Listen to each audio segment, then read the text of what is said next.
इतने भीषण हादसे के बाद भी सरकार और उसकी एजेंसियों में से कोई भी ये जिम्मेदारी लेने के लिए आगे नहीं आया कि गलती उसके छोर पर हुई। जाहिर है, ऐसी उम्मीद करना भी बचकाना ही कहा जा सकता है, क्योंकि ऐसा ना तो कभी हुआ होगा, जबकि साफ है कि गलती तो कहीं न कहीं किसी न किसी छोर पर हुई जरूर है। लेकिन जो दिखाई दिया वो बस अपना अपना दामन बचाने की कवायद। हादसे के बाद काफी देर तक तो कोई ये बताने को तैयार ही नहीं था कि पुल है किसका। रेलवे कह रहा था कि पुल उसका नहीं है। राज्य सरकार के नुमाइंदों ने कैमरे पर कह दिया कि अभी पता नहीं पुल किसका है, जबकि बीएमसी जो हर तरह से जिम्मेदार थी, ऐसे खामोशी ओढ़कर बैठ गई मानो उसे कोई लेना देना ही न हो। ये ब्रिज किसने बांधा, किसके पास मेंटेनेंस के लिए था, इसके बारे में रेलवे और मुंबई महापालिका साथ मिलकर इंक्वायरी करेगी।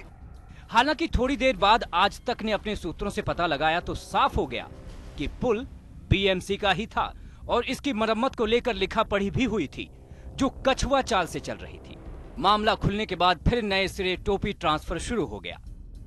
रेलवे की तरफ से बयान आया कि पुल की मरम्मत की जा रही थी, तो राज्य सरकार ने सफाई दी कि पुल को हल्की मरम्मत की जरूरत थी, जिसकी सिफारिश की गई थी।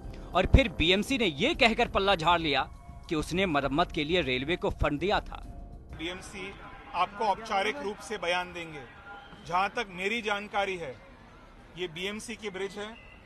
रेलवेज का भी रिस्पॉन्सिबिलिटी है, चाहे ब्रिज बीएमसी का हो या रेलवेज, दोनों गवर्नमेंट एजेंसीज की रिस्पॉन्सिबिलिटी है। दोनों गवर्नमेंट एजेंसीज की लापरवाही है।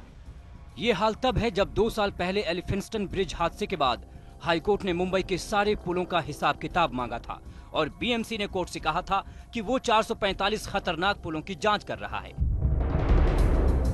इतने भीषण हादसे के बाद भी सरकार और उसकी एजेंसियों में से कोई भी ये जिम्मेदारी लेने के लिए आगे नहीं आया कि गलती उसके छोर पर हुई।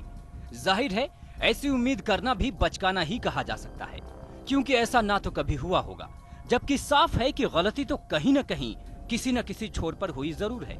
लेकिन जो दिखाई दिया वो बस अपना अपना दामन बचाने की कवायद। हादसे के बाद काफी देर तक तो कोई ये बताने को तैयार ही नहीं था कि पुल है किसका। रेलवे कह रहा था कि पुल उसका नहीं है। राज्य सरकार के नुमाइंदों ने कैमरे पर कह दिया कि अभी पता नहीं पुल किसका है, जबकि बीएमसी जो हर तरह से जिम्मेदार थी, ऐसे खामोशी ओढ़कर बैठ गई मानो उसे कोई लेना देना ही न हो। ये ब्रिज किसने बांधा, किसके पास मेंटेनेंस के लिए था, इसके बारे में रेलवे और मुंबई महापालिका साथ मिलकर इंक्वायरी करेगी। इस जांच से क्या और कितना फर्क पड़ा, ये तो कल साफ ही हो गया। मुंबई से विद्या, दिव्येश और एजाज के साथ आज तक ब्यूरो।